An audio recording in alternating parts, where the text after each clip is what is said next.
Ok, isso. Boa noite para todas, vocês e todos. Para quem não me conhece, eu sou a professora Elaine, não é?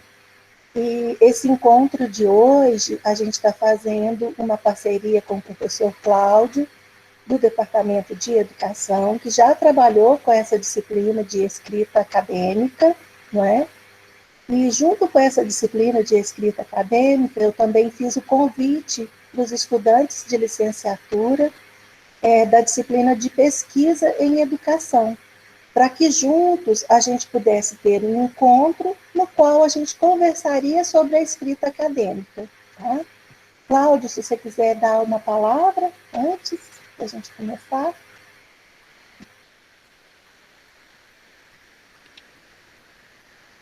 Boa noite a todos. Quando, há um tempo atrás, a coordenadora do curso de pedagogia, que era a Ilza, naquele momento, me procurou me perguntando se eu poderia oferecer uma disciplina eletiva.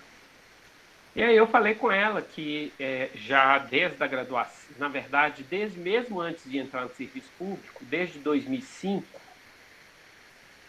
até antes, desde 2002, no doutorado, lá em Porto Alegre, eu já escrevia e pensava algo sobre a escrita acadêmica.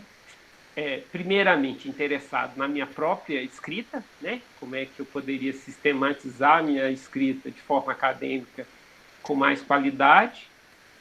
E desde aquele momento eu fui escrevendo, registrando, anotando experiências, fazendo cursos e tal. E aí eu coloquei isso para a Ilza, ela achou pertinente e nós criamos essa disciplina, né, Elaine? De escrita acadêmica como eletiva. A intenção, e às vezes que eu ministrei essa disciplina eu falei sobre isso, é que eu gostaria muito que nós, professoras e professores do Departamento de Educação, a gente chegasse num termo em comum, né, Elaine, sobre o que é a escrita acadêmica. Porque ela pode ser, na verdade, várias coisas. Mas o problema é que, ao ser várias coisas, eu acho que ela confunde muito a formação de vocês. Então, eu não tirei isso da minha cabeça, né? Como eu disse, eu venho estudando isso há muito tempo, lendo materiais e tal, e eu notei que talvez existissem alguns critérios e alguns posicionamentos, alguns princípios, melhor dizendo, que poderiam favorecer a escrita, tanto minha no primeiro momento, mas também como docente para outras pessoas, para os alunos, né, para os alunos.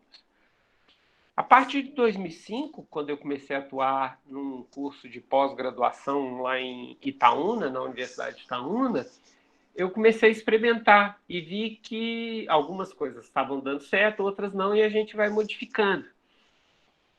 Hoje, eu trabalho com isso, né, com as minhas orientandas. Né? Eu não estou mais responsável pela disciplina, mas eu pratico. Então, por exemplo, a Gabriela, que está aqui, que é minha orientanda, a Mirella, que vai falar hoje, né, Elaine? Minha orientanda também, elas já participaram de oficinas que eu dei sobre a escrita acadêmica e que eu cobro delas o material da escrita com base nesses critérios. Né? E espero, viu, gente? A Elaine sabe disso. Gostaria muito, espero muito, que nós, um dia, no Departamento de Educação, a gente consiga sentar, conversar e estabelecer o que é escrita acadêmica. Por quê? Se todos nós trabalharmos com critérios mais ou menos comuns sobre a escrita, a aprendizagem de vocês vai ser muito mais efetiva. Né? Eu realmente acho pouco que vocês aprendam sozinhas a escrita acadêmica, como eu aprendi. Eu tive que ralar muito, imagino que Elaine também, né? Claro, eu fiz alguns cursos e tal, mas boa parte do que eu aprendi para a escrita, eu aprendi sozinho, né? Tive bons orientadores, especialmente a minha orientadora do mestrado, né? Eu conto sempre a história, Elaine, que o primeiro texto que eu entreguei para ela, eu cheguei na sala da professora, a Lucila lá da UFMG, Departamento de Educação. Ela pegou o texto, fez assim mesmo, ó, pegou o texto, era um texto de 6 laudas, fez assim: isso aqui é seu? Eu falei, né? Aí tinha uma lata de lixo do lado, ela soltou dentro da lata de lixo: nunca me entregue uma porcaria dessa natureza mais. Então, assim, aquilo mexeu muito comigo. Mas, por outro lado, como eu sou muito casca grossa, eu fui correr atrás. Então, já desde o mestrado, eu já fui tentando aprender, e no doutorado eu comecei a sistematizar aquilo que eu estava vendo. E aí, Elaine, a Elaine, quando foi assumir essa disciplina, nós conversamos, né, Elaine? Trocamos algumas ideias, vimos algumas possibilidades, e tudo isso só me faz crer que a gente precisa estabelecer isso para nós, sabe, Elaine? Como algo que pode favorecer o nosso trabalho, fazendo uma economia de tempo, de investimento, tanto por parte dos docentes, das docentes, e também do alunado. É isso, Elaine, acho que é isso que eu tinha que falar agora, nesse primeiro momento. Eu penso, Cláudio, que essa troca, né, de experiências, de como que foi o percurso, né, que a gente fez para poder chegar a, pelo menos, estar onde a gente está, as dificuldades que nós passamos, né, a gente não deseja isso, né, então a gente tem trabalhado no sentido de encaminhar processos, não é?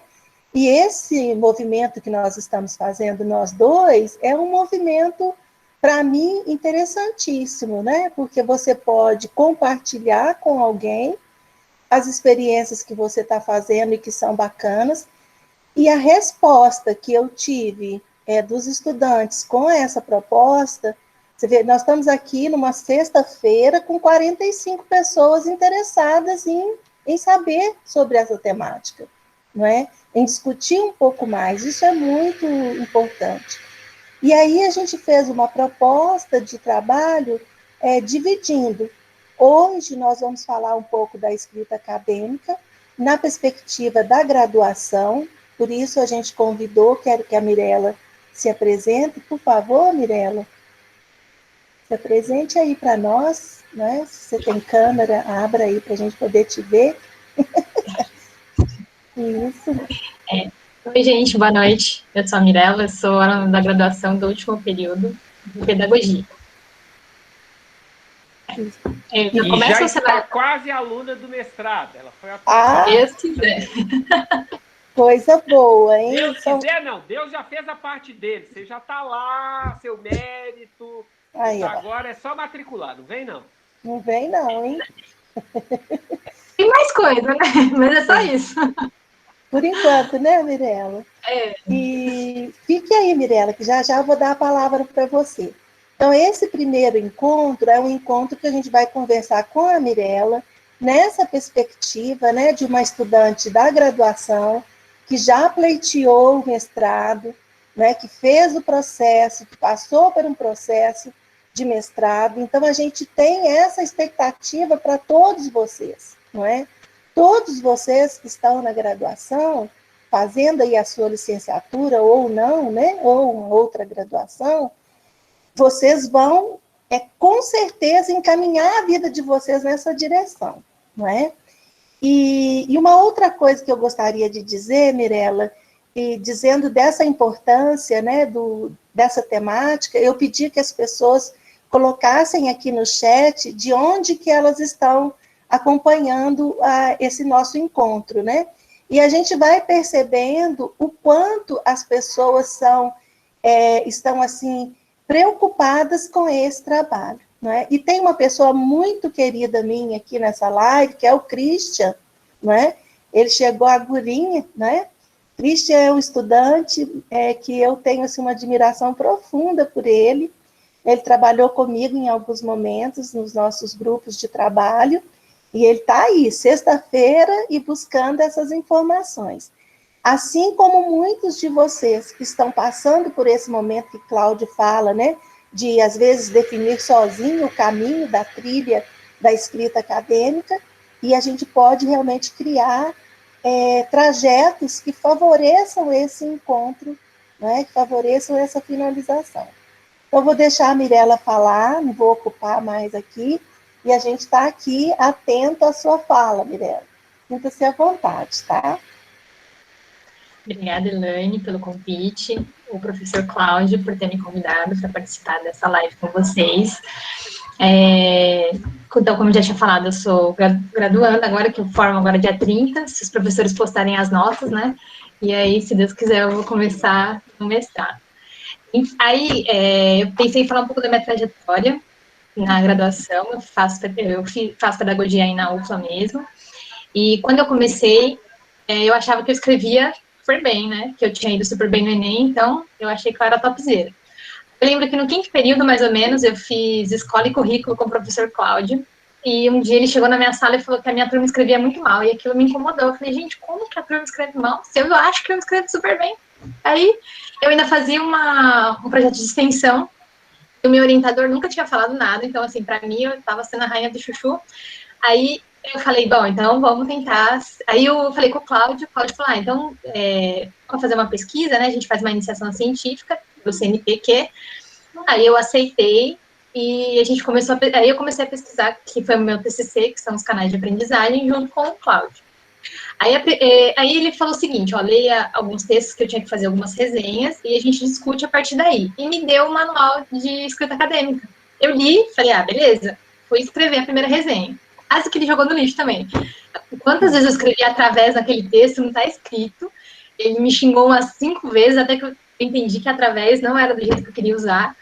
E aí eu fui vendo como aquele manual que ele tinha me dado me ajudou a poder estruturar o parágrafo. Porque até então, meu parágrafo não tinha estrutura. Não tinha um começo, um meio e um final. Era assim, parecia que eram umas ideias soltas que não se conectavam. E aí eu fui lendo, e reler. Acho que até hoje eu leio ainda o manual para ter certeza que eu estou fazendo certo. E eu acho que a partir da 4ª ou da 5ª resenha que começou a ficar mais ou menos agradável o texto. E aí eu fui me apropriando disso. E aí, quando a gente chegou numa certa fase, que eu tinha que escrever o TCC, a partir das resenhas, ele falou assim, olha, lembra do manual de escrita acadêmica? Eu falei, lembro. Ele falou, então separa os parágrafos de acordo com o que eu expliquei lá. Então, eu separei o parágrafo da minha resenha, que era introdutório, o parágrafo que era os argumentos centrais, os argumentos analíticos e os conclusivos. E aí eu fui vendo aonde que os textos, os autores, pelos textos que a gente discutia, onde eles se aproximavam e onde eles se distanciaram. Mas eu tenho certeza que eu só consegui fazer com que os textos conversassem quando eu fui analisar pelo parágrafo. Que aí eu fui entendendo quais que faziam sentido a partir da lógica da escrita acadêmica.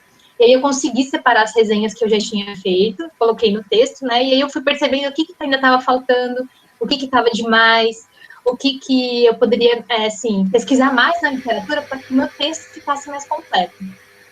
E aí eu consegui fazer, tanto que quando eu fui fazer o projeto do mestrado, foi pura escrita acadêmica, assim, que eu fui pegando outros autores, né, e fui fazendo nessa mesma estrutura para que meu texto tivesse começo, meio e fim, porque antes não tinha. Começando pelo parágrafo, né, não só o texto todo. E eu acredito que... E aí isso foi me ajudando tanto nas outras matérias, que depois eu percebi que eu fui diminuindo a dificuldade de escrever, mesmo de pôr no papel aquilo que eu queria dizer. Porque no começo o Cláudio falava assim, ó, você disse isso, mas o resto ficou só na sua cabeça, não tá no papel. Então a pessoa que está lendo, ela não consegue entender que você quis dizer aquilo, tem que estar dito no papel de forma clara, de forma objetiva, de forma simples. E aí eu fui aprendendo por esse pensamento que eu tinha total no papel, e não deixar a ideia vaga na minha cabeça. E aí, quando eu ia explicar, fazia totalmente sentido, mas só no papel não tinha sentido. E aí eu atribuo muito isso à escrita acadêmica e como que isso ainda está me ajudando, porque eu sou aluna especial em algumas matérias do mestrado, mesmo que a gente tem que escrever alguns artigos no mestrado, e isso me ajuda, assim, muito para poder desenvolver o meu trabalho, e eu ainda preciso ler muito, voltar lá no manual, para ter certeza que as coisas estão se comunicando. Aí eu acho que para a graduação, a minha experiência foi muito boa, e eu percebo que tem algumas pessoas que não tiveram essa mesma experiência, que hoje têm muita dificuldade de escrever, porque cada professor pede de um jeito, e a gente às vezes fica meio perdido, sem saber, assim, como progredir, né? Como fazer. E quando você tem um manual, todo professor meio que aceita, porque está muito óbvio, assim, está muito direto o que você quer dizer, então fica muito mais fácil de você produzir os materiais. Acho que para graduação é isso. Então, Mirella, quando você fala, né, desse manual de escrita acadêmica, não é? Esse manual, ele existe fisicamente, não é? Você tem esse manual em suas mãos, né? E ele foi, de alguma forma, introduzido pelo seu professor orientador, né? E o que acontece nesse processo, né? Nosso, dentro do curso de pedagogia, e também pegando a experiência da disciplina de pesquisa em educação, no qual eu tenho vários estudantes de outras licenciaturas, não é? Então, eu tenho estudantes da biologia, da química, da educação física, né, esse semestre. E a gente, não é?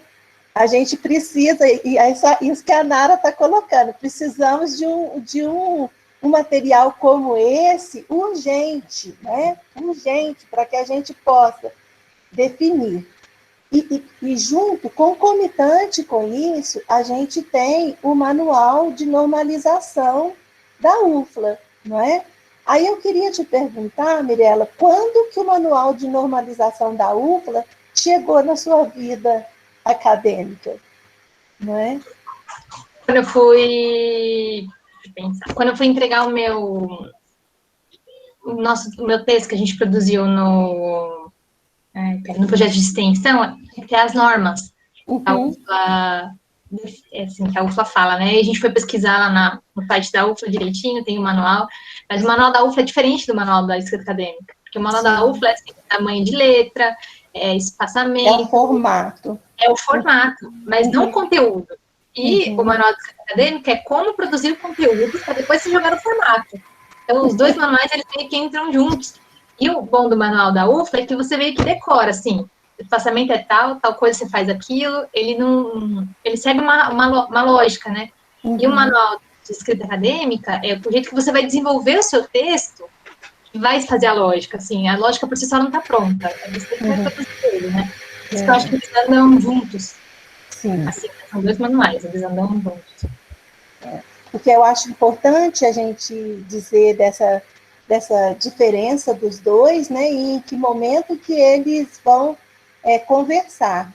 Né? Então, esse processo da escrita, na qual um manual ajuda muito, né, ele, para alguns colegas, seja no Departamento de Educação e em outros também, a gente consegue encontrar entre nós, por mais divergências que a gente tenha, conceituais mesmo, né?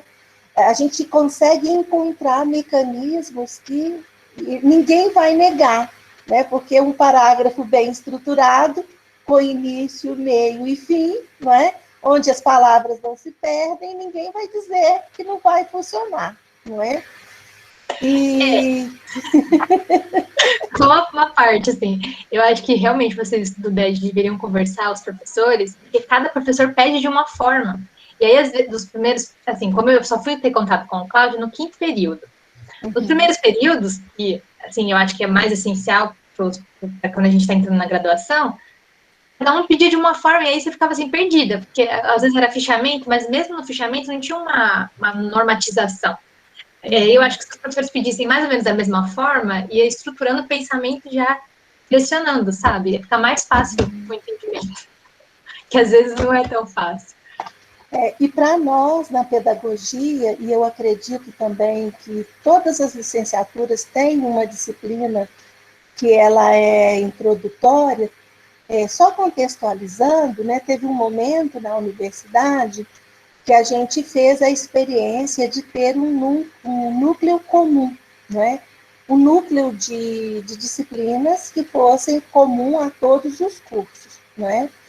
E isso, durante um tempo, foi feito na graduação como um todo, mas depois foi diluindo isso, né? Alguns cursos mantêm algumas das disciplinas e outros não, pela necessidade de mudança, né, que ocorreu ali nessa condição, porque quando o núcleo comum foi feito, as turmas eram gigantes, nós chegávamos a ter, em uma das turmas, 150 estudantes, né, no momento em que as naves foram construídas, né, que a gente chama de nave, a ideia era grandes seminários, né, e a gente foi vendo que isso daí não dava muito certo, né, e foi feita uma mudança nos currículos, uma mudança na forma de enxergar.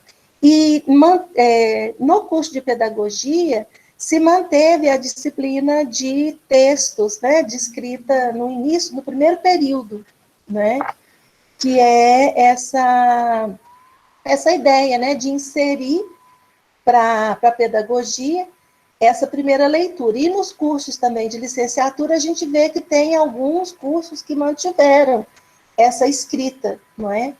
Mas como pega o primeiro período e não tem uma sequência, não é, de trabalho, e até, não digo uma sequência, uma evolução, né, e essa visão diferenciada que a gente tem, a gente acaba perdendo esse trabalho que foi feito nessa disciplina, né? Você viu essa perguntinha que tem aí para você? Então, a Thaís está pedindo, né, se eu podia disponibilizar o manual. Mas o manual é de autoria do Cláudio com a Poliane. Aí você vai ter que chavecar ele. Mas eu acredito que no final eu acho que vocês vão disponibilizar, né? Mas assim, o mais importante não é só o manual, é quando o professor corrige, te dá o feedback, porque aí você consegue pontualmente perceber onde você está errando. Porque assim, só pelo manual você vai ler e vai falar, não, beleza, tá redondo, aí você usa o através, né? Eu morri de me matar. E é comum, porque eu vejo gente no mestrado usando o através ainda, e eu quero morrer, porque o Cláudio já quis morrer comigo um dia. Mas enfim, e aí você percebe que essa importância do professor, quando ele te dá o feedback, você consegue ver o que você está errando, o que você pode melhorar. Quando a gente para de usar sinônimos, né, e tem até um dicionário que o Cláudio tem me indicado, para eu usar a palavra com o sentido próprio da palavra, não uma palavra semelhante, só porque eu quis dizer aquilo. E foi muito importante também esse processo, né? Aí é isso. Aí tá isso, o Cláudio que sabe.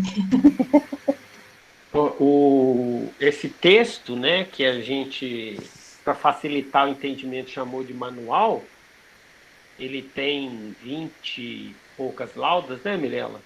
Acho que um pouco mais do que isso. Eu já até disponibilizei também para a Elaine. Só pedir isso aí eu falo o seguinte, a gente produziu a escrita, ela não é mais nossa, ela é do público. Eu sou só o autor. Né? No caso, eu e Poli. E ainda, eu e Poli pretendemos voltar a ele para dar uma fortalecida. A gente vê lá que tem coisas que precisam ser mais ilustradas e tal. A questão é tempo, viu, gente? Eu estou aqui envolvidaço com as coisas da graduação. Elaine sabe que, aliás, vocês também, né? Todos os alunos e alunas, a questão do ensino remoto, ela está pesando muito mais. Eu tenho acordado 4 horas da manhã e vou trabalhando até 8 horas da noite. Então, eu estou trabalhando de 10 a 12 horas por dia e não sobra tempo de voltar lá no manual e aperfeiçoá-lo. Mas, obviamente, não há problema algum de divulgá-lo da forma que está. E quem sabe, assim, num outro momento, né, Elaine, a gente não faça uma oficina, mas isso agora, por enquanto, é só uma ideia, não dá, agora é impossível fazer isso. E eu, Cláudio, eu fiz da seguinte forma, né, tanto com os estudantes da escrita acadêmica, quanto com os estudantes da pesquisa em educação. O desafio, eles estão no desafio da escrita, né? porque também é preciso de você ter um material produzido pelo estudante para que esse feedback faça sentido, não é? Não adianta você fazer ilustrações de correções ou então de interferências na escrita em uma escrita do colega. Ah, quando você for fazer assim, né, você escreva dessa forma. Então, as primeiras versões dos trabalhos já estão chegando. O pessoal da pesquisa em educação escreveu 2 versões do projeto de pesquisa, né? E eu estou devolvendo, né? E é uma coisa que você disse, Cláudio, esse peso do ensino remoto, ele está também em cima desse nosso contato com o estudante, porque nós fizemos opções de avaliações escritas, né?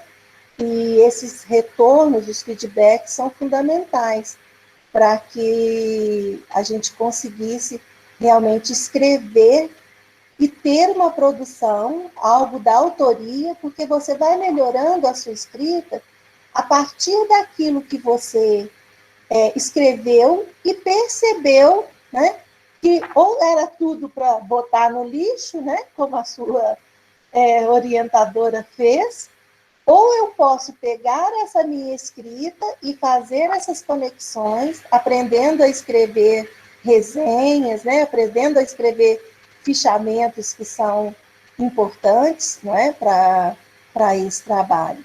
Então, eu percebo muito claramente esses aspectos. E aí, a Nara está falando ali, né, que agradece muito, né?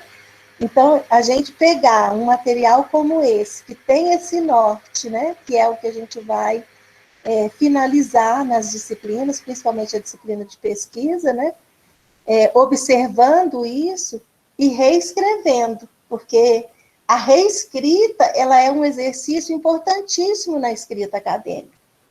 E, às vezes, a gente se acostumou com aquele tipo de trabalho que você escreve, né? Você entrega para o professor e o retorno é a sua nota, não é? No SIG, às vezes, né? Então, você não tem um retorno passo a passo, né? Não é um projeto que é visto passo a passo, não é um artigo que é lido junto, né? Em conjunto. Então, essa dinâmica também de correções da escrita acadêmica, a gente aprende isso. O primeiro impacto é um impacto muito complicado, igual a Mirella colocou na experiência dela aqui, né? Chegou lá no 5º período considerando que ela estava escrevendo super bem, não é? Mas quando você vai fazer uma leitura e que você pontua, a gente sente o tanto que não é uma questão de uma pessoa só, não é? É questão de um aprendizado que precisa ser feito, né? É um aprendizado que precisa ser elaborado, né?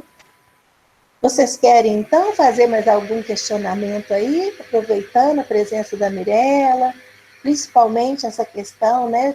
Como conciliar esse trabalho da graduação, né? E pleitear a continuidade, né, do projeto, como um projeto de trabalho para o mestrado, né? Aproveitem, né?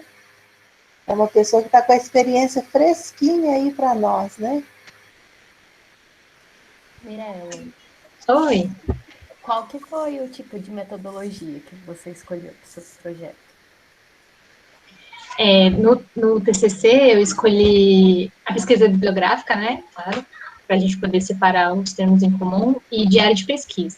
Diário de pesquisa foi o que eu mais gostei, porque eu ia lendo e tinha algumas coisas que eu ia anotando fora do texto, e quando eu ia, aí, vamos supor, eu li um texto, fiz as anotações, fiz a resenha e mandava para o Cláudio corrigir. Quando eu ia ler o segundo, quando eu estava lendo, eu falava, nossa, mas isso eu já marquei lá. E aí eu ia na minha anotação, não voltava no texto. E aí eu fazia vários links pelas anotações. Eu acho que eu aprendi mais com as anotações no diário do que, assim, porque aí eu fui vendo o que as informações iam se conversando do que nas próprias resenhas. Para mim, assim, uma escolha ótima que eu fiz foi o diário de fazer, que a gente escolheu, né, eu e o Cláudio, Folha diário. Isso é muito louco, como metodologia. Ah, gente, eu tentei anexar o manual que a gente chama de manual, mas eu sou muito ruim na internet e não consegui pôr aqui no chat. Aí depois, se alguém, eu não sei se tem um grupo da sala, se alguém quiser me mandar mensagem, eu mando no privado. E aí vocês compartilham. É porque tem várias salas reunidas, sabe, Mirella? Esse grupo entendi. aqui hoje é um grupo. Vê se você consegue mandar para mim no WhatsApp. Eu ponho meu número aqui. Que às vezes eu posto aqui. Você tem o meu número no WhatsApp? Professora, eu tenho o manual, se quiser eu te mando já, tá na mão. Ah, então põe aqui para nós. Ah, beleza. Ficou melhor ainda. Gabriela também é orientada do Cláudio, né? Ela ainda não conheço, acho que depois que a gente se afastou por causa da pandemia, aí a gente acabou que não Eu sou viu a mais. mais nova. Isso. A mais nova agregada da família. Ah, legal. Elaine, Sim? deixa eu comentar uma coisa aqui. Sim. Tanto Gabriela como Mirella, né? A Gabriela está passando por isso agora com mais. A Gabriela está passando por isso com mais recentemente, né? A Mirella já está comigo, esteve comigo, melhor dizendo, acho que 3 anos, alguma coisa assim, 2 anos e meio. É importante o seguinte, olha, a base desse texto que eu escrevi é entendendo que do parágrafo até um texto finalizado, o que eu estou chamando de um texto finalizado? Um artigo, um TCC, um projeto, uma dissertação, uma tese, um livro, não importa, né? Do parágrafo ao texto, vamos dizer, todo, a estrutura é a mesma. Introdução, desenvolvimento e conclusão. Então, no sentido de entender, é uma estrutura bem simples. É só pensar o seguinte, olha, seja lá que tamanho for o seu texto, ele deve ter introdução, desenvolvimento e conclusão. Do parágrafo, há uma carta, há uma resenha, há um resumo, há uma resenha, seja o que for. Então, Gabriela e Mirella sabem disso, eu cobro delas que cada parágrafo tenha isso. Especificamente, ó, introduz, desenvolve, conclui. Introduz, desenvolve, conclui. Preferencialmente, ou quase obrigatoriamente, com a ideia de que pelo menos um período introduza, um período desenvolva, um período conclua. Não é incomum na escrita acadêmica, especialmente quando a gente está começando a trabalhar com ela, que a gente quer falar tudo de uma vez só, né? No ritmo só. Aí tem 5, 6 linhas num período só, com um universo de argumentos. Aí o que eu explico para elas? Um período, um argumento. Um período, um argumento. Então, ó, pelo menos um período de introdução, pelo menos um período de desenvolvimento, pelo menos um período de conclusão. Isso facilita a compreensão. A partir daí, se cada parágrafo tem introdução, desenvolvimento, conclusão, coesão, coerência interna, vai ficando mais fácil articular a coesão e a coerência interna do texto como um todo. Então, parece, né? Eu já fui questionado várias vezes por isso. Você está fracionando o texto e não vendo-o como todo. Eu falei, não. Um texto como um todo, para fazer sentido, ele tem que fazer sentido em suas partes. Parágrafo por parágrafo, seção por seção, e o texto como um todo. Sei lá, um capítulo, não importa. A gente tem que superar isso, né, Elaine? Achar Sim. que a gente tem que olhar o texto como um todo. Não. O texto como um todo só vai fazer sentido se todas as suas partes fizerem sentido. Aí o texto, vamos dizer assim, pode ser um bom texto. Eu não falei isso com a Mirella, né, mas como já passou o processo de seleção, não tem problema falar agora. Ela sabe que eu não li nem o projeto dela antes, eu falei com ela, não leio, não interfiro, eu estou na banca, não posso fazer isso, então, assim, não interferir, ela sabe muito bem disso, não interferir em nada, ela que escolheu o tema, ela que elaborou lá e usou as estratégias que ela quis usar e tal. Mas é interessante quando eu li, coincidentemente, eu li o projeto dela sem saber que era dela, né? Porque a gente lê de maneira totalmente cega. Uhum. E depois, quando eu fui, nós fomos conversar sobre os projetos, né? A linha foi conversar sobre os projetos. Os outros professores falaram, que legal, esse texto tem introdução, desenvolvimento, conclusão. Tá, sabe? Aí eu falei, tem mesmo, eu tinha percebido, nós demos uma boa nota para o projeto e tal. Aí depois que a gente viu que era a Mirella, eu rolei de rir, porque ela praticou o que aprendeu. Sim. Então, isso funciona. Não eu não estou dizendo que o que está escrito no manual é a única forma de escrever academicamente, de maneira alguma. Entretanto, se você entende e domina aquela estrutura, você poderá avançar depois para outras formas de escrita. O que eu defendo muito, sabe, Elaine? É o seguinte, olha, ele não funciona como uma camisa de força. Ele funciona como a base para que vocês possam experimentar outras escritas. Agora, entenda minimamente o que é a estrutura da escrita acadêmica. Né? Eu estou trabalhando num texto aqui, Elaine, que eu espero mandar para avaliação agora em abril, que chama A Panaceia do Ensino Híbrido, o privado, o público e o futuro da educação. Eu comecei achando que com 20 páginas ele estava pronto.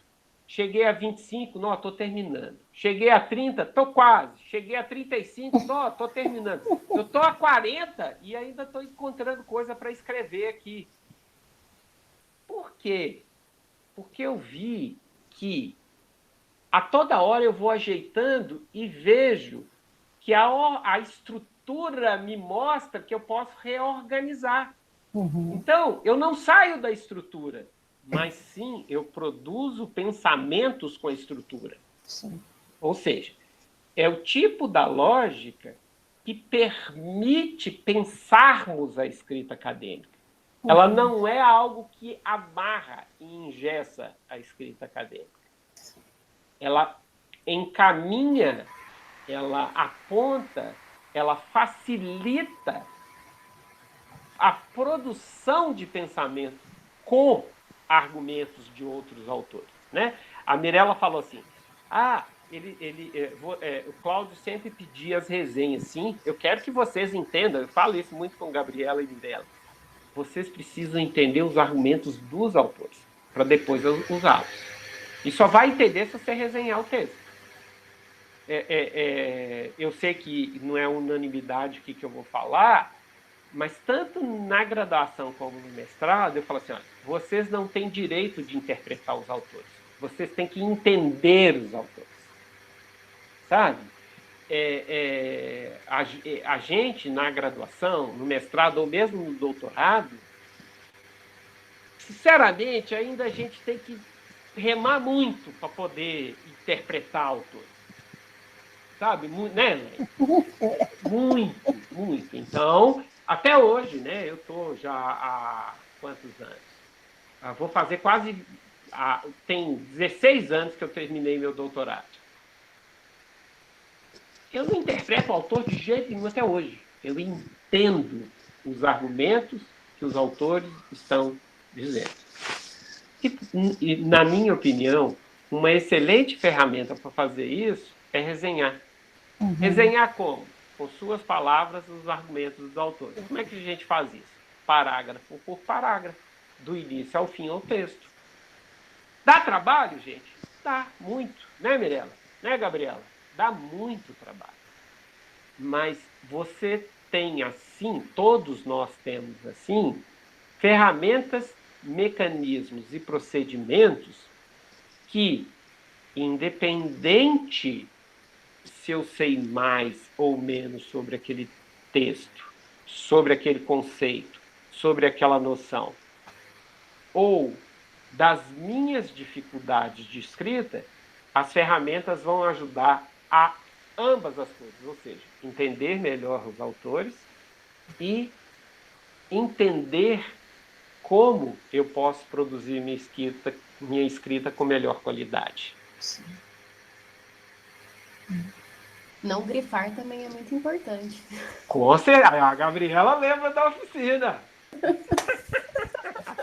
Não grife o texto, pelo amor de Deus, não viciem o olhar no texto grifante. Isso é péssimo. Isso é péssimo. Viciar o olhar é viciar a sua escrita. É cometer possibilitar que a nossa escrita se aproxime muito do plágio e da cópia. E aí, lembrando, né? Tanto Gabriela como Mirella, as primeiras resenhas que elas me entregaram, eu falava assim, gente, vocês vão ter que distanciar do texto, senão vocês vão ser processadas por plágio. Aí eu fui ver, elas marcavam o texto, vocês param com isso. Isso aqui, sabe por que vocês estão plagiando o texto? E não é de maldade, viu, Elaine? Não é sem vergonhice. É processo, né? É processo. E às vezes, eu falo isso com elas também, é a lei do menor esforço. Uhum. Então, assim, vocês parem com isso. Aí explicava, mostrava. Mirella avançou muito, Gabriela está avançando, porque até intelectualmente, Elaine, a gente produzir a nossa escrita é muito bom. Aliás, não só intelectualmente, para produzir pensamento também é bom. É preciso. Não é só para um objetivo acadêmico, né, teórico, mas também para pensar as coisas da vida, do cotidiano, da organização do nosso raciocínio diário, acadêmico ou não. E tem uma questão também nessa sua fala, Cláudia, que eu acho que a gente pode trazer. Quando a gente está em processo de escrita, não é? As primeiras produções que a gente faz, os primeiros pontos que a gente precisa demais da fala do autor. A gente fica inseguro, a gente pega o texto e ao grifar, né, a gente acaba copiando, não é? E deixando de fazer a reelaboração escrita daquela ideia, daquele conceito, daquele momento.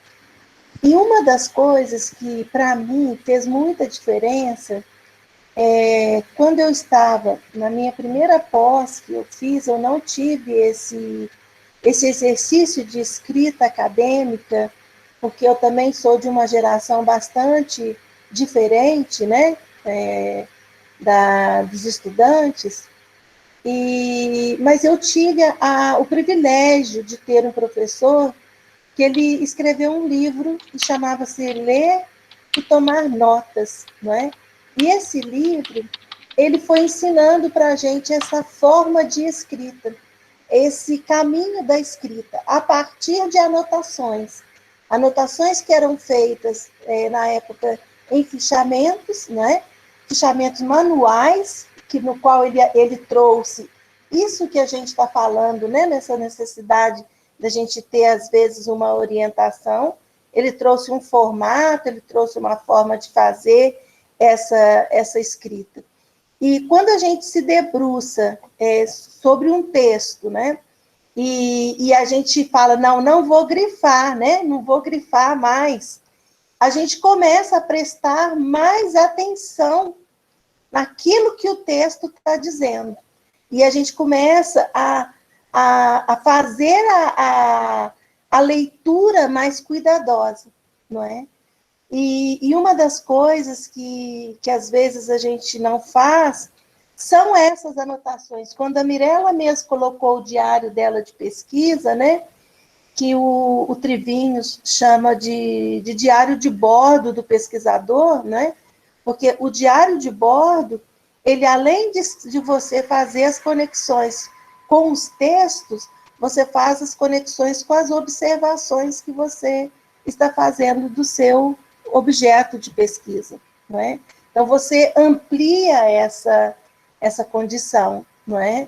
De estar relendo o texto, né? Mas não usando esse artifício da cópia, né? Então, a gente poder aprender um pouco mais, traduzir o que o texto está trazendo para nós, mas de forma um pouco mais aproximada, né? E eu ainda quero aproveitar a presença da Mirella e trazer, Mirella, na sua formação, vamos supor, para você fazer a sua escrita autoral do seu projeto de pesquisa de mestrado, quais foram os pontos de interlocuções que você fez com a sua formação? O que foi importante para você nessa escrita do projeto e nesse desejo seu de estar escrevendo sobre esse aspecto, sobre esse tema, não é? Principalmente, eu queria que você dissesse com relação ao tema, a escolha, né?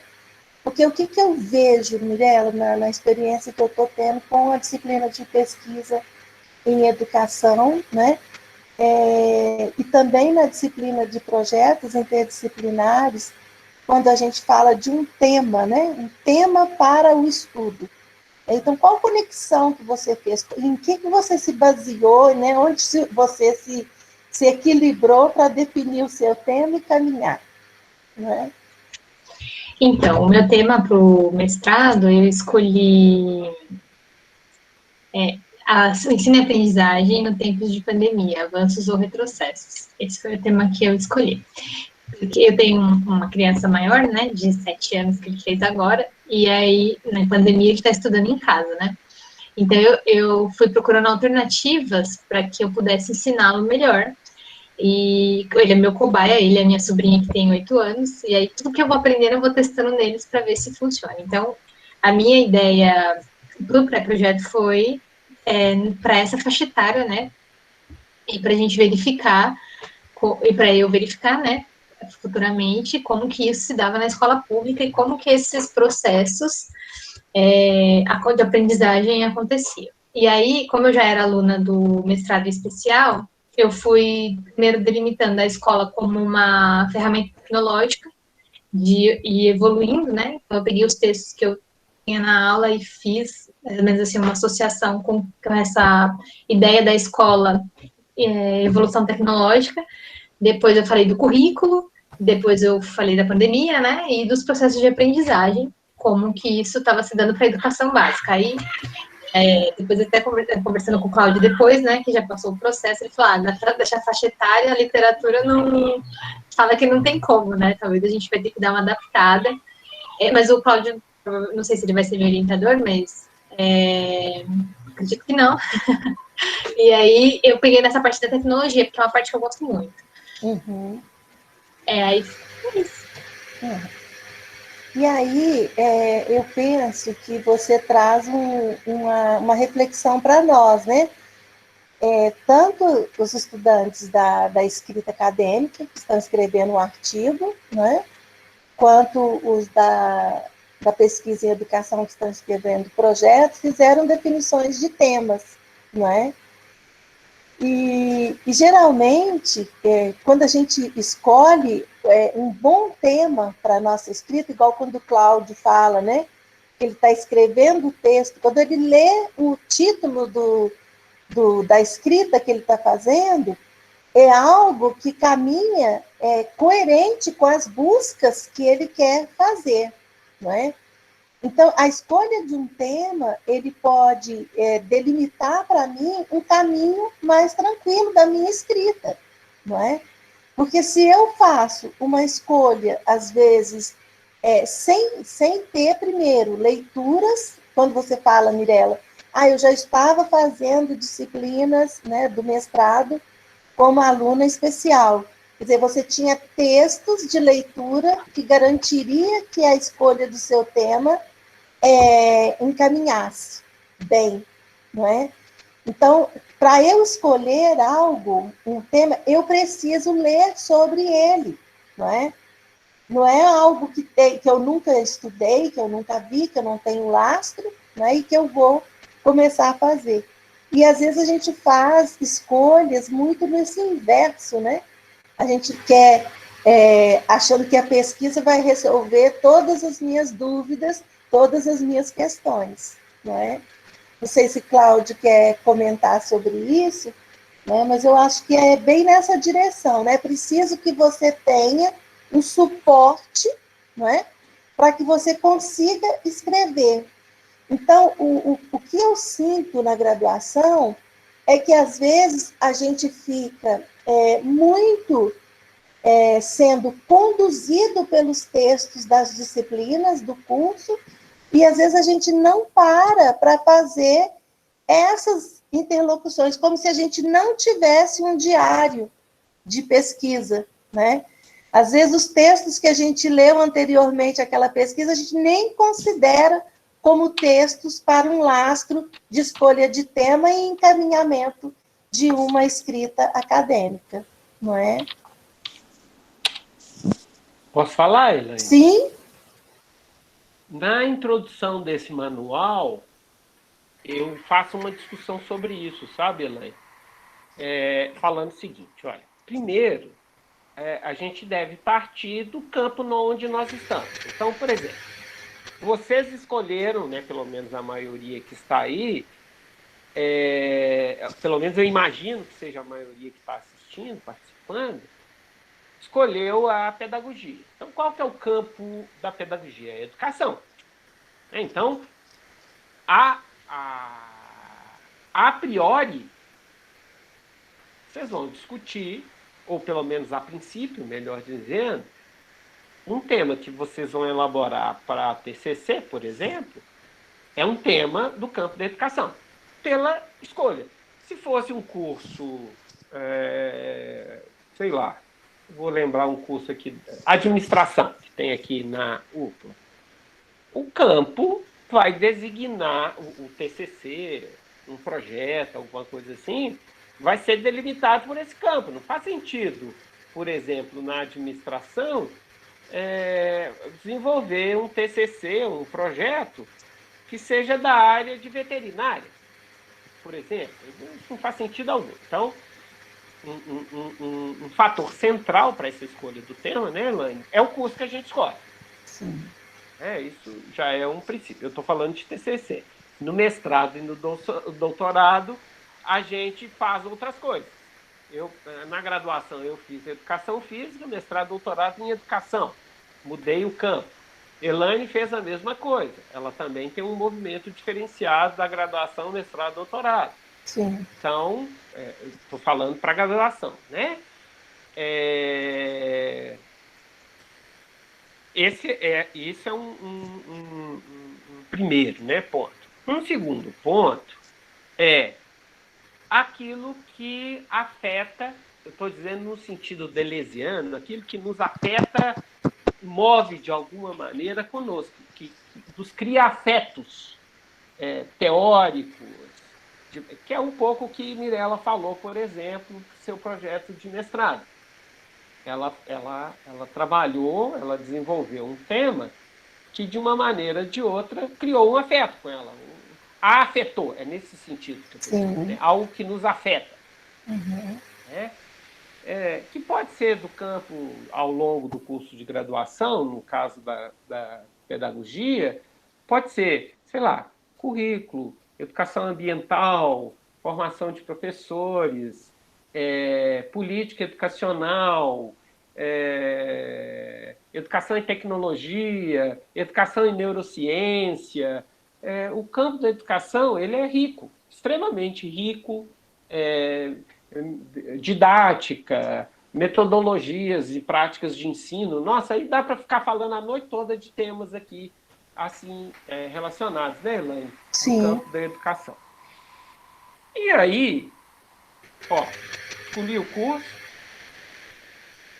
estou namorando com um campo, né, do curso, lá, um tema do curso. Vou pegar aí educação e neurociência, que é o que eu ando trabalhando e vou encaminhar minhas pesquisas e minhas produções.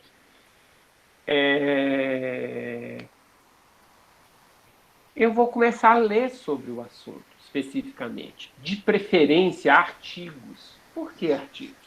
Comumente, eles são mais panorâmicos e mais curtos. Porque não é incomum a gente achar que vai ler uma tese, né, Elaine, ou uma dissertação, e aí a gente aproveita, assim, 5%. A gente leu 300 páginas e aproveitou 5. Então, começa com um artigo para ver se é aquela temática. Né? Eu mostro isso para a Mirella, para a Gabriela. Ó, o tema é esse. Então, vocês vão começar a ler artigos sobre isso. Então, Gabriela, por exemplo, está nesse processo agora. Ela está lendo artigos sobre o tema que ela está trabalhando comigo para o TCC. E está resenhando esses artigos. Por quê? Para ver se é isso mesmo que a afeta, para entender melhor o que é o campo, para ter um panorama sobre aquela temática mais específica, para entender melhor o que é aquela temática. E aí, definido o projeto do TCC, por exemplo, né, Elaine? Aí eu vou aprofundar. Aí sim, ler dissertações, teses, livros.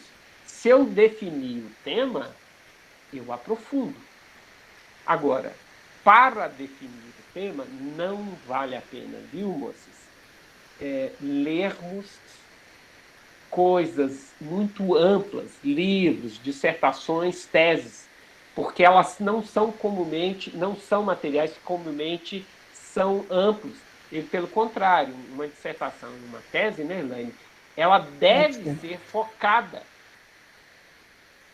Uma boa dissertação e uma boa tese, ela não é ampla, ela é focada. Comumente, os artigos, eles também são focados. Entretanto, eles rapidamente, você vê aquele foco, aí você pega outro e vê outro, você tem um panorama. Raramente uma dissertação ou uma tese te dão um panorama, né, sobre uma temática, por exemplo, de formação de professores, de educação em neurociência, de currículo e qualquer outra coisa dessa natureza. Né? E a Gabriela também perguntou para a Mirella, uma outra coisa importante quando a gente começa a definir o tema é retornar um pouco e estruturar a metodologia.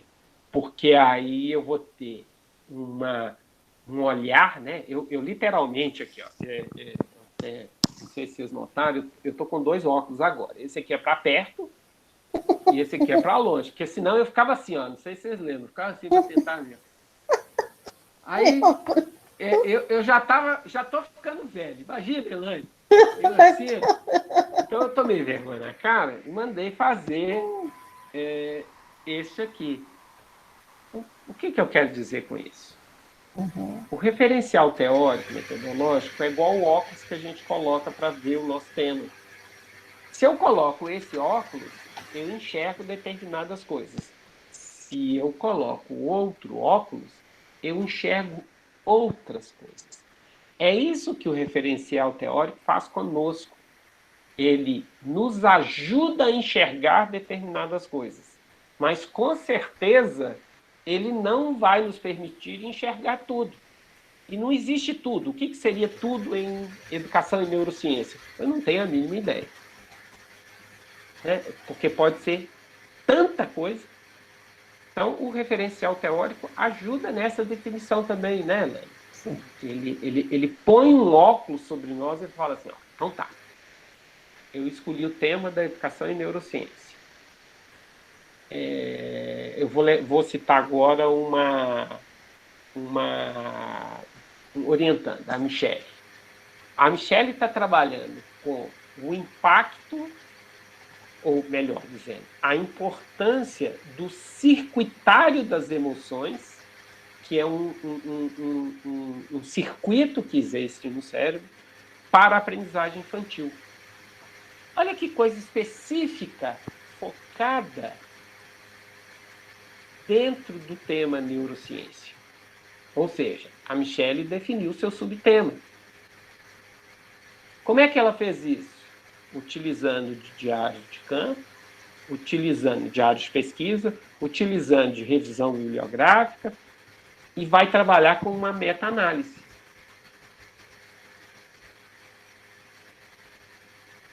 Aí, isso tudo ajuda, né, Elaine, a definição desse tema.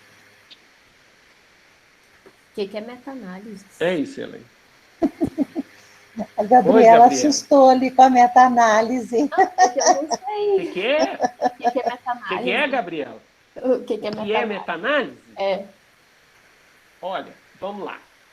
No campo das exatas e biológicas, uma meta-análise, ela basicamente pega vários trabalhos sobre um tema, um mesmo tema, porque nessas áreas isso é mais fácil, tá, Gabriela? Como eles usam metodologias de pesquisas muito próximas, e, por exemplo, a biologia usa muita coisa de laboratório, as metodologias são muito próximas. Então, o que eles fazem? Eu estou lembrando aqui, vou usar um exemplo da neurociência, tá, Gabriela? Para talvez explicar melhor. Olha que coisa interessante. Descobriu-se há pouco tempo uma pesquisa, tá? Uma pesquisa identificou que a esquizofrenia, eu estou falando no sentido neurocientífico, tá? Que a esquizofrenia, ela não é uma doença que afeta só a célula nervosa. Ela está presente também no sujeito que tem esquizofrenia em outras células do corpo. Como é que eles descobriram isso? Olha que coisa simples, mas interessantíssima. Eles pegaram células nervosas de sujeitos com esquizofrenia e identificaram que existia lá um determinado componente. Aí eles colocaram essas células num ambiente, numa cultura com outras células que não tinham de um sujeito que não tinha esquizofrenia. Sabe o que aconteceu com as células nervosas daquele ambiente? Elas deixaram de ter aquele efeito, aquela organela, e deixaram de ser células com, entre aspas, com esquizofrenia. Entre aspas. Estão entendendo o que eu estou falando, né? Aí inverteram. Pegaram uma célula nervosa de um sujeito não esquizofrênico e colocaram no ambiente celular de um sujeito que tinha esquizofrenia. Sabe o que aconteceu? A célula nervosa, aquela célula nervosa que não tinha a tal organela, passa a ter. Aí, eles divulgaram isso. O que começou a acontecer pelo mundo? O que começou a acontecer pelo mundo? Várias pesquisas sobre isso. A meta-análise foi, vamos pegar esse universo de pesquisa e, estatisticamente, vamos ver se isso acontece de outras maneiras. Não acontecia. Numa meta-análise que eu li, algo em torno de 200 trabalhos, a mesma coisa. A partir daí, você pode fazer deduções. Opa, realmente. Então, a meta-análise mostra que... Só que no caso da pandemia, Gabriela, ainda não deu tempo, viu? É pouco tempo ainda para você ponderar coisas assim e reproduzir. Mas sim, isso com certeza vai acontecer. No caso da área de humanas, aí você muda o foco. É um exercício mais difícil de ser feito. Por quê? Estatisticamente, para você encontrar pesquisas que usaram a mesma metodologia e garantir que elas usaram a mesma metodologia, é quase que impossível. Então, uma meta-análise no campo das ciências humanas, ela fala o seguinte, ó, ela pega um quadro teórico, então, por exemplo, sei lá, o conceito de classe social em Marx. Esse aí não dá para interpretar, o conceito está lá na obra de Marx. Aí, o que o sujeito vai fazer? Ele vai buscar pesquisas que trabalharam com o conceito de classe. E vai fazer assim, ó, estatisticamente, quais aqueles trabalhos que mais se aproximaram do conceito e aqueles que mais distanciaram. Isso é uma meta-análise. E daí deduzir coisas. Pode deduzir várias coisas. É isso que a gente pretende fazer com o trabalho da Michele. A gente vai identificar os trabalhos desse circuitário das emoções, que se relaciona com a aprendizagem, e a partir daí ver se estatisticamente faz sentido entender que realmente as emoções são importantes para a aprendizagem infantil, no sentido neurocientífico, e o que é que a gente pode deduzir daí, que nós ainda não sabemos. Então, para simplificar um pouco, Gabriela, meta-análise é a análise das análises. Entendeu? É analisar as bases das análises feitas sobre um tema. Sim. E, Cláudio, pegando um exemplo de meta-análise, agora recente, de um TCC da pedagogia, foi feita uma meta-análise de dados com relação à pedagogia em ambientes não escolares. Foi feito um levantamento de pesquisas em um determinado período, né, nos repositórios institucionais das instituições federais que oferecem o curso de pedagogia, e foi feita uma análise, uma meta-análise desses dados, né, relativos a isso, né? Onde que foram feitos esses espaços, quais são os espaços não escolares que estão mais disponíveis para o trabalho, né, do estágio. Foi feito um trabalho bem interessante, né? E é possível, né? É possível se fazer, não é? Olha, nós estávamos com um probleminha lá no formulário de inscrições, né? E eu tirei a restrição. Quero pedir para aquelas pessoas que não conseguiram fazer isso, né? Não conseguiram fazer a inscrição no formulário, que possam fazer, que eu tirei a restrição. Tinha uma restrição lá e eu tirei, tá?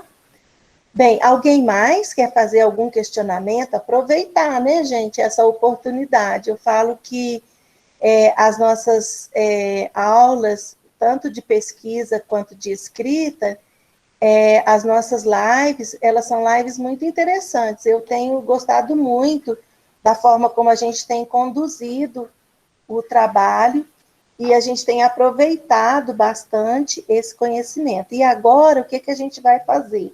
A Gabriela já disponibilizou aqui no chat um espaço no qual, para a gente poder acessar o manual, e nas nossas próximas aulas nós vamos estar aí trabalhando com ele, mas no sentido que a gente tem ainda um encontro que vai ser dia 26 e outro encontro que vai ser dia 9, não é isso, Cláudio? Isso mesmo, Elaine. Né? E nesses encontros a gente vai tirar um tempinho e a gente está falando sobre isso, né?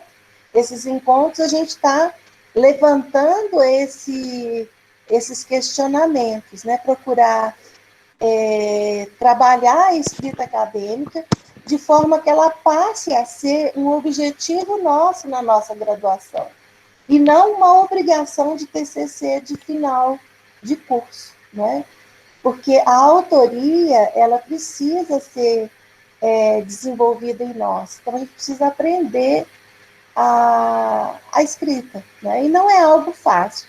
A gente vive a vida inteira nessa tentativa de aprender a escrever, não é? Alguém mais?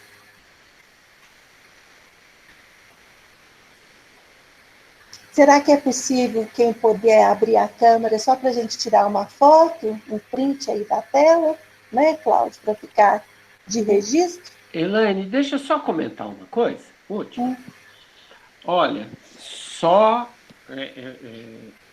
a gente só aprende a escrever, gente, escrevendo.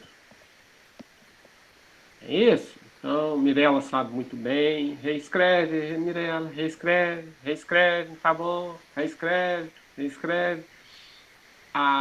No TCC dela, a Mirella tirou 100. Fiquei muito contente. Eu não abri minha boca para interferir na nota. Quem deu a nota foram as duas outras componentes da banca. Mas, sinceramente, Mirella, eu não te daria 100. Você sabe que eu tô... Né? Não daria. Não. Ela sabe disso. A gente vai mandar o texto para uma revista ainda este ano.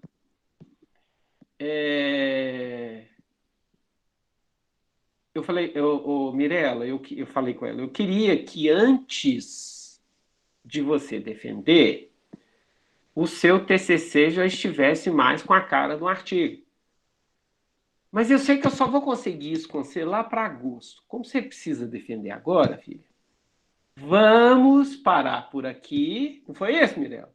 Vamos parar por aqui. Vamos pôr para a banca e depois a gente volta.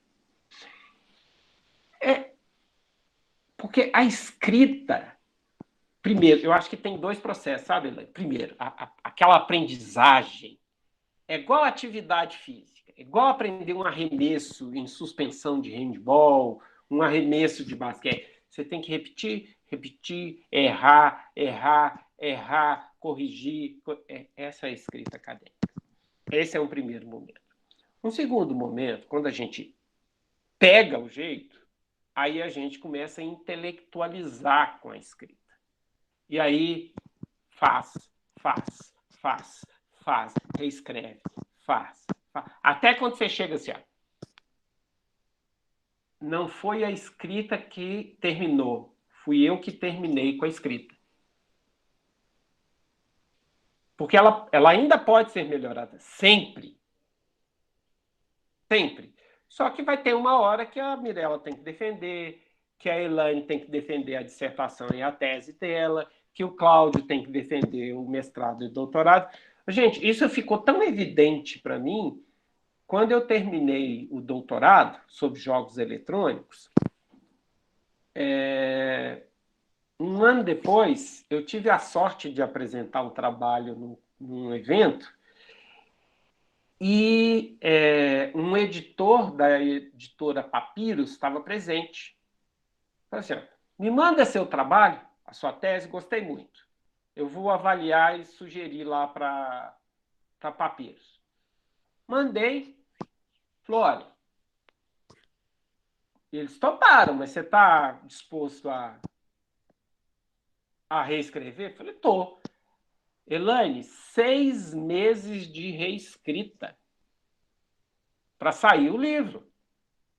E hoje eu pego o livro e falo assim, não, olha, passou isso aqui. Hoje eu escreveria outras coisas.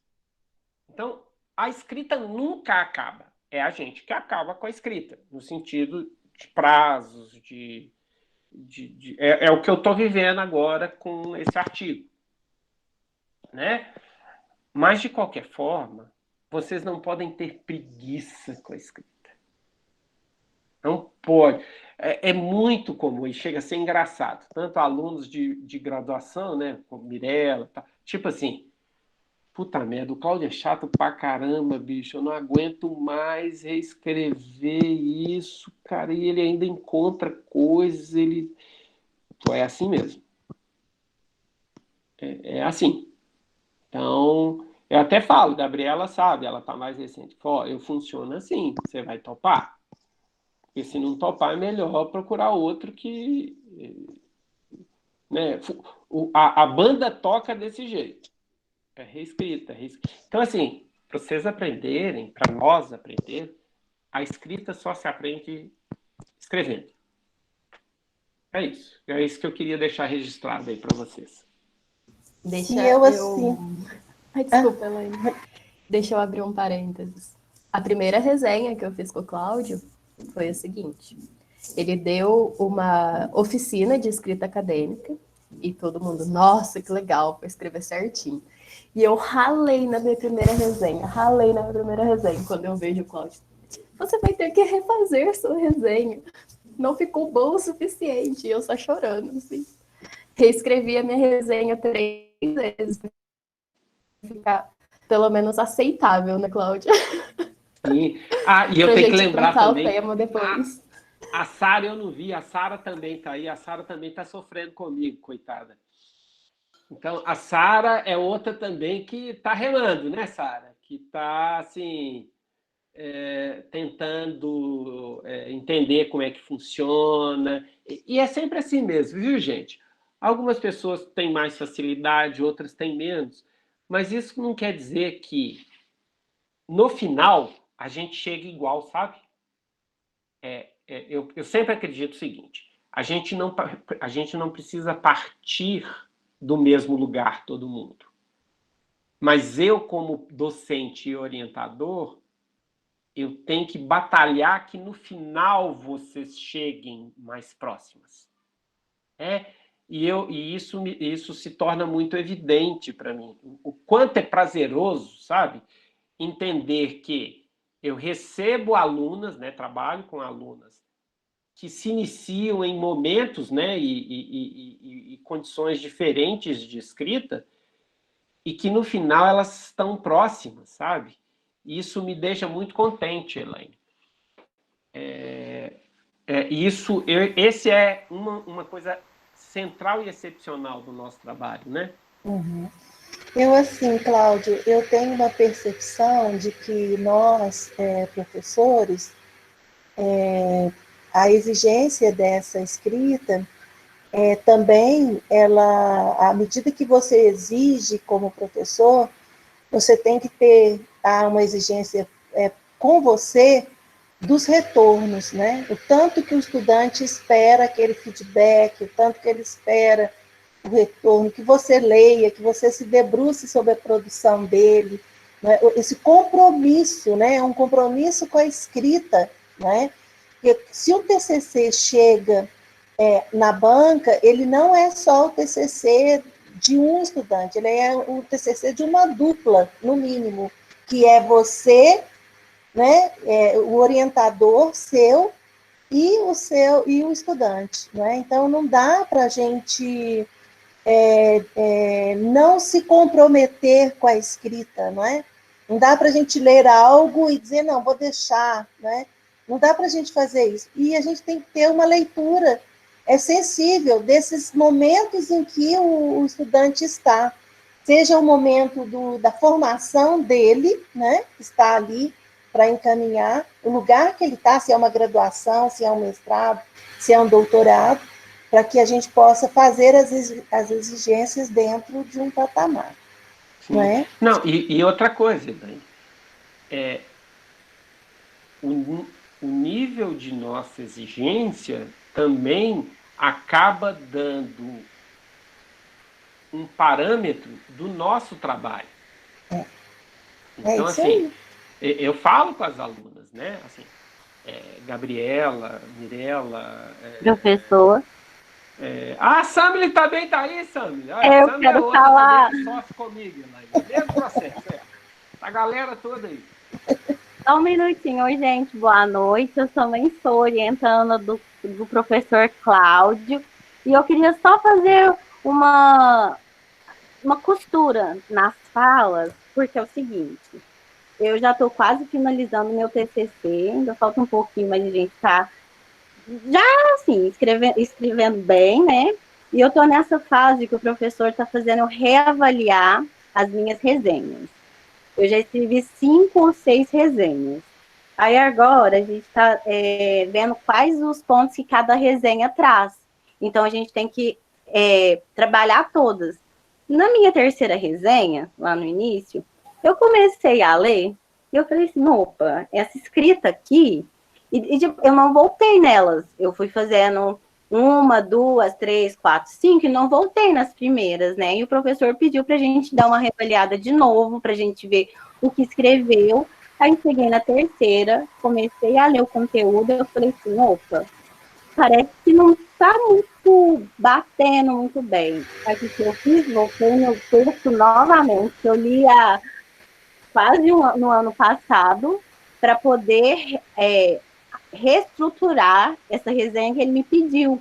Porque hoje a minha visão que eu tenho, até como ler artigos que ele passou para a gente, né? Ele ensinou para a gente como que lê um artigo. É diferente de como eu lia lá atrás. Então, as informações que eu peguei hoje é diferente das informações que eu peguei lá, porque a minha forma de ler o texto foi diferente. Então, muito bom, Sami. esse vai e volta, esses processos que ele fala é muito importante. Então, contribui muito, né? Eu só queria falar isso mesmo. Obrigado, Sami. E é isso, né, gente? Assim, e esse vai e volta não é um trabalho só delas.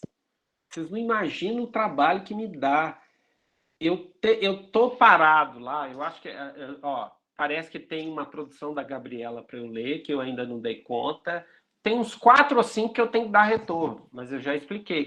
Gente, deixa eu terminar esse texto agora, depois... Porque senão fica um troço assim... tudo, como eu tenho até terça, eu coloquei, terça... Mesmo que o texto não esteja terminado, eu termino com o texto. Pelo menos numa primeira versão. Nesse da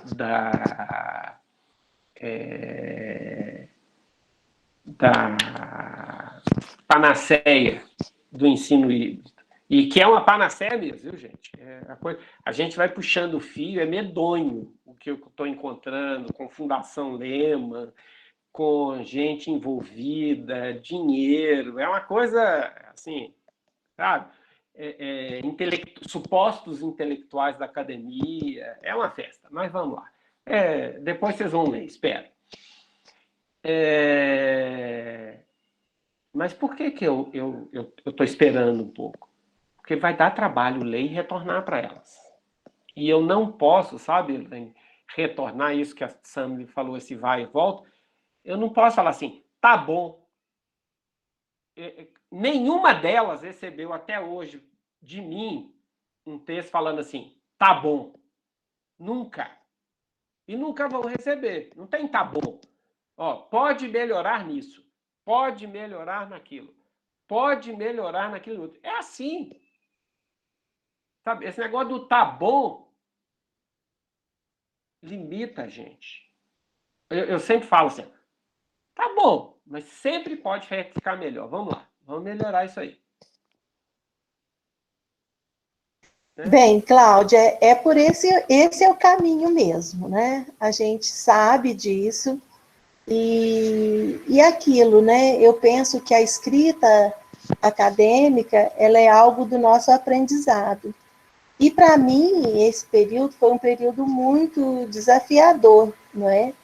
Porque estar com essa disciplina me fez repensar várias questões da minha vida profissional mesmo, né? E encaminhar para outros lados, reaprender coisas, né? Eu, assim, essa questão de estar fazendo essa disciplina junto com vocês me trouxe outros panoramas. Agora, então, vamos abrir as nossas câmeras para a foto, né? Para o print registro, né, do nosso trabalho, vamos? Agora eu prometo que vou fazer a foto, né? Alessandra, você está aí, minha querida? Ah, quanto tempo! Nossa Senhora! Amor para você. Gente, quanta gente que eu não vi há tempos, né? Que delícia! É muito bom esses encontros, não é? Olha, eu acho que nós já resolvemos a questão do formulário de presença, todos devem estar colocando. Vou tirar os prints aqui. Sorrisos, não é? A gente é guerreiro demais. Em plena sexta-feira vem fazer essa. Ah, eu acho que ficou ótimo. Se alguém tirou aí, depois me mande lá pelo WhatsApp, tá? Fica legal também.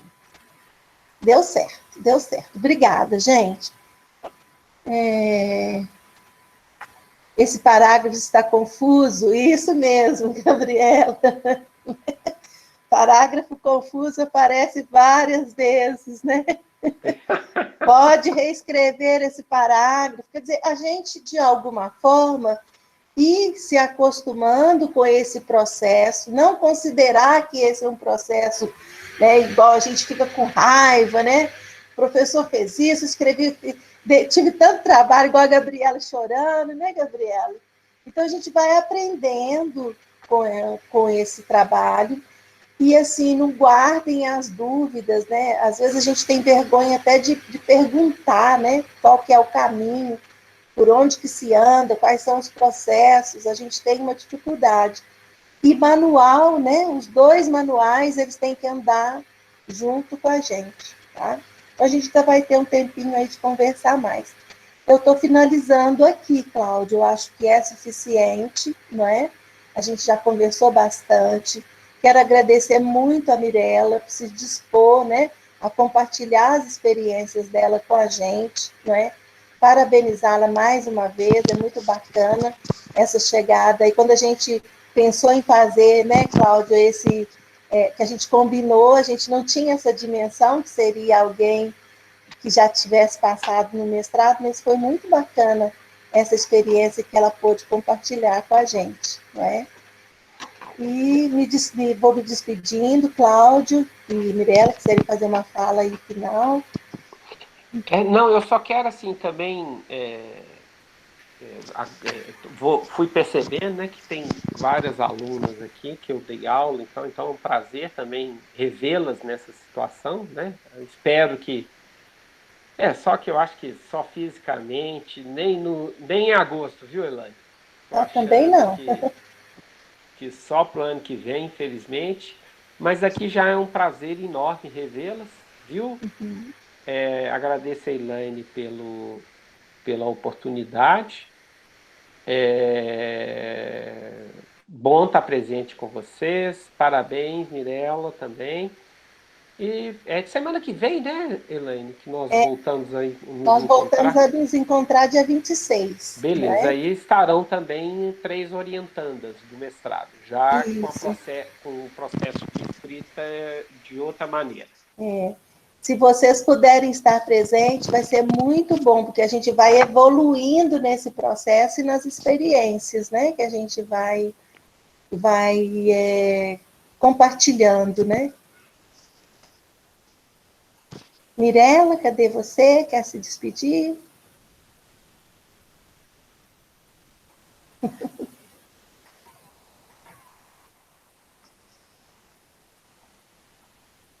pessoal já está saindo. Boa noite, né? Gente, boa noite para todas. Boa noite para todos e todas. Boa noite.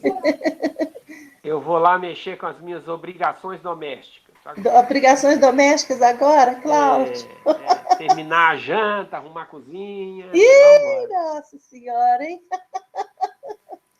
Os doutor de hoje tá diferente, né? Os doutor de hoje tá Menina, Ô, Alessandra, aqui em casa a banda sempre tocou assim, minha filha. Tô entendendo.